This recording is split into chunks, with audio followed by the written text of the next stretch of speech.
Oxfam international की report इस समय पूरी दुनिया में चर्चा का विषय बन गई है। इस रिपोर्ट ने भारत से संबंधित ऐसे तथ्य प्रकाशित किए हैं, ऐसा रिसर्च किया है कि पूरी दुनिया जो है हैरान है इस बात को समझ करके कि इंग्लैंड ने भारत से कितना पैसा लूटा।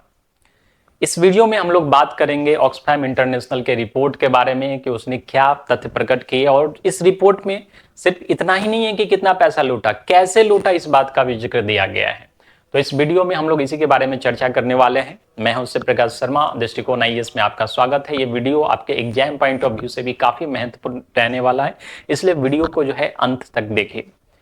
जो ऑक्सफैम इंटरनेशनल की रिपोर्ट है वो कोई सरकारी संगठन नहीं है, ये अर्थशास्त्रियों का एक संगठन है। कई देश इसमें जुड़े हुए हैं और ये रिसर्च के बेस पे अपनी रिपोर्ट को प्रकाशित करता है। ये अपनी रिपोर्ट हर साल वर्ल्ड इकोनॉमिक फोरम के जो एनुअल मीटिंग होती है उसके पहले दिन प्रकाशित करता है। इस रिपोर्ट में क्या खास है कि जो यूके है, इंग्लैंड ने क्या किया, जब हमारा देश गुलाम था अंग्रेजों के अंदर, तो अंग्रेज जो है 64.82 ट्रिलियन डॉलर यहां से लूट करके ले गए, अपने देश ले गए, जिसमें से ये टाइम भी दिया गया 1765 से 1900 के बीच में जो कॉलोनियल पीरियड है उस बीच में इन्होंने लूटा, और जिसमें से 33.8 ट्रिलियन का जो पैसा है वो 10% अमीर लोगों के हाथ में गया।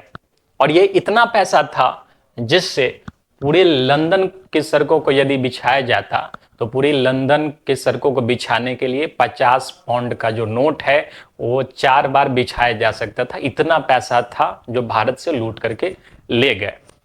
तो ये उनका जो निष्कर्ष है ये किस बात पे आधारित है, क्या क्या पॉइंट्स उन्होंने इस रिपोर्ट में कहे हैं, उन सब के बारे में जानते हैं, तथ्यवार तरीके से समझते हैं कि क्या कहा है वो ऑक्सफैम इंटरनेशनल ने। ठीक है, ऑक्सफैम इंटरनेशनल जो रिपोर्ट प्रकाशित की है वो टेकर्स नॉट मेकर्स के नाम से रिपोर्ट मेंशन किया गया है, और इसमें बताया गया कि किस तरह से जो है जो रिच और पावरफुल कंपनीज थी, अभी के टाइम की जो कंपनी है और उस टाइम की जो कॉलोनियल पीरियड की जो कंपनीज थी जैसे ईस्ट इंडिया कंपनी है, कैसे भारत के धन को एक्सट्रैक्ट किया है। ठीक है, और उसी सीख को लेकर के जो वर्तमान में एमएनसी कंपनी है, मल्टीनेशनल कंपनी है, वो भारत से किस प्रकार से धन का दोहन कर रही है आज के टाइम में भी। ठीक है, और जिसके फलस्वरूप जो है जो पूरी दुनिया दो पार्ट में आज भी बटी हुई है, उस टाइम में भी बटी हुई थी, एक ग्लोबल साउथ और एक ग्लोबल नॉर्थ। यानी नीचे का जो हिस्सा है साउथ का वो ग्लोबल साउथ है, उन तमाम देश जो है उस एरिया में आते हैं, वो ग्लोबल साउथ है, और ऊपर का जो हिस्सा है वो ग्लोबल नॉर्थ है, और उसमें जो देश आते हैं उन्होंने ग्लोबल साउथ पे काफी ज्यादा अत्याचार किया। इस रिपोर्ट में हम लोग यही देखने वाले हैं। तो वर्तमान में इसका जड़ क्या था, उपनिवेशवाद को बढ़ाने का काम किसने किया है, तो ईस्ट इंडिया कंपनी जैसी मल्टीनेशनल कंपनी में, आज भी मल्टीनेशनल कंपनी का कंसेप्ट है जो एक से ज्यादा देशों में काम करते हैं, ईस्ट इंडिया कंपनी जो है इन उपनिवेशवाद का जो है नेतृत्व किया, और अपने आप में खुद ही से कुछ ऐसे कानून का निर्माण करने लगी, और औपनिवेशिक अपराध के लिए वो खुद ही जिम्मेदार थी। ठीक है, इस रिपोर्ट में कहा गया है this has created a deeply unequal world, a world torn apart by division based on racism, world that continues to systematically extract wealth from the global south, primarily benefit the richest people in global north. यानी कि इस तरह से जो उपनिवेशिक कंपनियां थी वो उपनिवेश में जाकर के ग्लोबल नॉर्थ में जो रिच पीपल्स रह रहे हैं उसके लिए ग्लोबल साउथ के लोगों पे अत्याचार किया और वहां पे धन का दोहन किया। कई सारी कंपनियां जो है जो मनी एक्सट्रैक्टेड है India by the UK during a short year of colonial between 65 and 90, Oxfam said that beyond the richest, the main beneficiaries of colonialism were the newly emergent middle class। यानी UK में जो नया middle class उभरा वो सबसे ज्यादा beneficial था उस टाइम में भारत से जो धन का दोहन हो रहा था। आज के टाइम में भी यूके में जो भी पैसे वाले लोग रह रहे हैं, रिचेस्ट पर्सन रह रहे हैं, अगर उनकी जड़ों को खोदा जाए तो उनकी जड़ें उसी उपनिवेशवाद में मिलेगी जहां से उन्होंने धन का दोहन करना शुरू किया था। ठीक है, तो इसमें यही इन्हीं सारी जिक्र के बारे में बताया गया है कि किस तरह से मल्टीनेशनल कंपनी जो है आज के टाइम में भी, आप देख लीजिए, जो विदेशी कंपनियां हैं वो 12 घंटे 18 घंटे जो है अपने वर्कर से काम करवाती है, और चूंकि ग्लोबल साउथ में जो है वर्कर्स इजिली अवेलेबल है और ज्यादातर इन्वेस्टर जो है, आप रिसर्च करके देख लीजिएगा, इस रिपोर्ट्स में भी इस चीज का जिक्र किया गया है कि ज्यादातर रिसर्चर जो इन्वेस्टर है, पैसा देने वाले लोग हैं, वो ग्लोबल नॉर्थ में रहते हैं। वो पैसा लगाते हैं किसके लिए? कंपनी के लिए। और कंपनी क्या करती है? उनके बदले जो ग्लोबल साउथ में लोग रह रहे हैं वहां से लेबर लेते हैं और उन लेबर का दोहन करते हैं, और वो उधर जो ड्रेन करते हैं, यहां से पैसा वो जा रहा है कहां पे? ग्लोबल नॉर्थ में जा रहा है। उन पैसे वाले लोगों के पास आज के टाइम में भी दोहन हो रहा है, और मैकेनिज्म आज के टाइम में भी वही है। प्राचीन काल में वही था, जो औपनिवेशिक काल था उस टाइम में भी वही था। ईस्ट इंडिया कंपनी जैसी एमएनसीज थी, और आज के टाइम में भी एमएनसीज है जो इस तरह के काम कर रहे हैं। ज्यादातर एमएनसी जो है इस तरह के काम कर ही रही है, ठीक है, चाहे वो लेबर के फील्ड में हो, चाहे सैलरी के फील्ड में हो। एक सैलरी पे भी इसी रिपोर्ट में रिसर्च किया गया कि क्या कितना सैलरी का परसेंटेज का डिफरेंस है। तो उसमें बताया गया कि 95% सैलरी का डिफरेंस है सेम स्किल का। यदि आप कंप्यूटर इंजीनियर है ग्लोबल साउथ में, तो आपका सैलरी जो है अगर 100 रुपये मिल रहे हैं, तो ग्लोबल नॉर्थ में यदि आप काम करते हैं तो वहां पे आपका 500 रुपये है, ठीक है। तो काफी ज्यादा डिफरेंस है। इस रिपोर्ट में इसी चीज का जिक्र किया गया है। साथ ही इस रिपोर्ट में जिक्र किया गया है कि 1750 के दौरान भारत का जो ग्लोबल आउटपुट में कंट्रीब्यूशन था, ठीक है, जो वैश्विक आउटपुट था, औद्योगिक आउटपुट, उसमें भारत 25% का योगदान दे रहा था। यानी पूरे दुनिया में जितना भी मैन्युफैक्चरिंग हो रहा था उसमें भारत जो है 25% का योगदान दे रहा था। 1750 की बात है।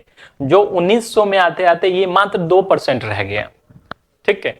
तो ऐसे क्या नियम कानून बनाए गए होंगे उन उपनिवेशिक कंपनियों के द्वारा, उन उपनिवेशिक सरकारों के द्वारा, कि जो भारत की जो स्थितियां थी वो दुर्गति हो गई। वो कंपनियां, वो स्किल्स, वो लेबर सब खत्म हो गए। 2% मात्र जो है आउटपुट रह गया। अब क्या है, ये नियम कानून बनाए जाएंगे कंपनीज के द्वारा, तो उसका आंदोलन तो होगा, ठीक है, विद्रोह तो होगा। अब उन कंपनियों को क्या चाहिए? सेना चाहिए। रिपोर्ट में इसी चीज का जिक्र किया गया है कि ईस्ट इंडिया कंपनी के बाद 2,60,000 की सेना थी। ईस्ट इंडिया कंपनी के पास पर्सनल सेना 2,60,000 की, जो ब्रिटिश के पीस टाइम आर्मी से डबल थी, ठीक है। ब्रिटिश का जो पीस टाइम आर्मी है उससे दोगुना थी। यानी 1,30,000 ब्रिटिश के पास था पीस टाइम आर्मी, और 2,60,000 सिर्फ ईस्ट इंडिया कंपनी के पास थी। और इस सेना ने क्या किया था? They engage in land deposition, violence, merger and acquisition, ठीक है, जमीन वगैरह जो छीनना है, एक्विजिशंस है, ठीक है, अपनी बातों को मनमाना है, अपनी शर्तों को मनमाना है, इन सब के लिए वो काम कर रहे थे। और मेन बेनिफिशियल कौन था इसमें? सबसे ज्यादा बेनिफिट कहाँ को मिल रहा था? तो ग्लोबल साउथ को मिल रहा था, ठीक है। जो मेन लंदन से जो फैसिलिटेशन कर रहे थे, उस चीज को इन्वेस्ट कर रहे थे, उन सबको इसका बेनिफिट मिल रहा था। ये ऑक्सफैम के रिपोर्ट में इस चीज का जिक्र किया गया है। इसके साथ ही इस रिपोर्ट में इस चीज का जिक्र किया गया कि जो ग्लोबल नॉर्थ है, ठीक है, उसने बायो पायरेसी की ग्लोबल साउथ के साथ, यानी कि बहुत सारे जो जैविक चीजें हैं उनका अपने नाम पे पेटेंट करवाया। एज फॉर एग्जाम्पल इस रिपोर्ट में नीम के पेड़ का जो है जिक्र किया गया है, जिसका यूज जो है एंटी फंगल स्प्रे, निमैक्स, इन सब चीजों के निर्माण में होता है, और जिसका पेटेंट जो है, जो ग्लोबल नॉर्थ में लोग रह रहे हैं, ऊपर की तरफ जो लोग रह रहे हैं, WRA ग्रेस, उन्होंने इसका पेटेंट करवाया, जबकि ये पेड़ जो है ग्लोबल साउथ में मिलता था, ठीक है। तो इस तरह से कई सारी प्रोडक्ट्स है जिसको लेकर के जो ग्लोबल साउथ में उपज हो रहा था उनको अपने नाम से पेटेंट करवा करके उसका यूज करना शुरू किया, ठीक है। तो ऐसी बहुत सारी ओपियम वगैरह है, साल्ट है, लैंड है, इन सब से जो है ग्लोबल साउथ का पूरी तरह से दोहन किया गया। यानी नीचे के इलाके में जितने भी देश रह रहे हैं उन सब का दोहन किया गया, और भारत सबसे ज्यादा था उसमें। और सब किसके लिए किया गया? ग्लोबल नॉर्थ के लिए किया गया, ठीक है।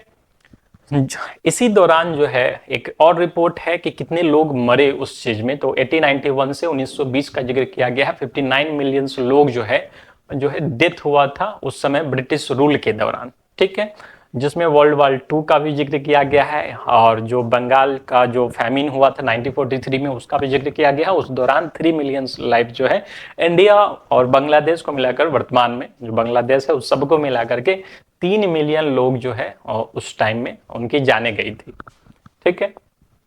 इस रिपोर्ट में आगे जिक्र किया गया है कि मिलिट्री पावर को जो है मेंटेन कर रहा था किसको? जो है अगर हम एक्सपेंडिचर की बात करें, मिलिट्री एक्सपेंडिचर की, ओवरऑल एक्सपेंडिचर की, तो 75% जो इन्वेस्टमेंट था वो था सिर्फ कंपनी के मिलिट्री वगैरह के खर्च पे, उसके रख रखाव पे, और सिर्फ 3% था, ठीक है, जो कि पब्लिक वर्क्स पे था, यानी सार्वजनिक कार्यों पे लोगों की सेवा के लिए जो है मात्र 3% जो है खर्च उसमें किया जा रहा था, ठीक है। इसके अलावा जो रिपेयर इरिगेशन सिस्टम था, एग्रीकल्चर प्रोडक्टिविटी को बढ़ाना, इंटेंसिफाइंग जो फाइनेंस है उस सबको खत्म करना, इन सब में जो है बहुत कम ध्यान दिया गया।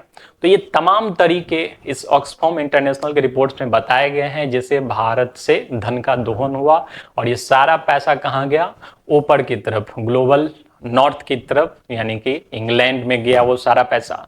इन सब चीजों को जानने के बावजूद भी आज जो है देश कोई ठोस कदम नहीं उठा सकते। हम जानते हैं कि इसने लूटा है, बहुत सारी चीजें हैं भारत सरकार की, भारत की, जो अभी वहां लंदन में रखी हुई है।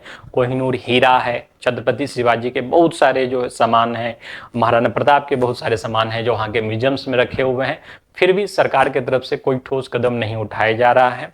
तो इस सब की जो वैधानिक प्रक्रिया है, भारत सरकार को भी उसमें अमल में लाना चाहिए। जब इतना कुछ जानते हैं, इतने इंटरनेशनल रिपोर्ट्स हैं, सारे प्रूफ्स हैं, तो फिर क्या दिक्कत है, क्या किन चुनौतियों का सामना कर रही है भारत सरकार, इन सब के बारे में जो है विचार विमर्श करना चाहिए जो सरकार है उनको, और जो अंतर्राष्ट्रीय संस्थान हैं वहाँ पे भी इस मुद्दे को उठाना चाहिए कि आखिर जो कम से कम वो पैसा तो लौट के नहीं आएगा जो इंग्लैंड ने लिया, लेकिन वो सामान जो धरोहर है भारतीय संस्कृति की, उन सब सामान को जो है भारत वापस लाया जाए।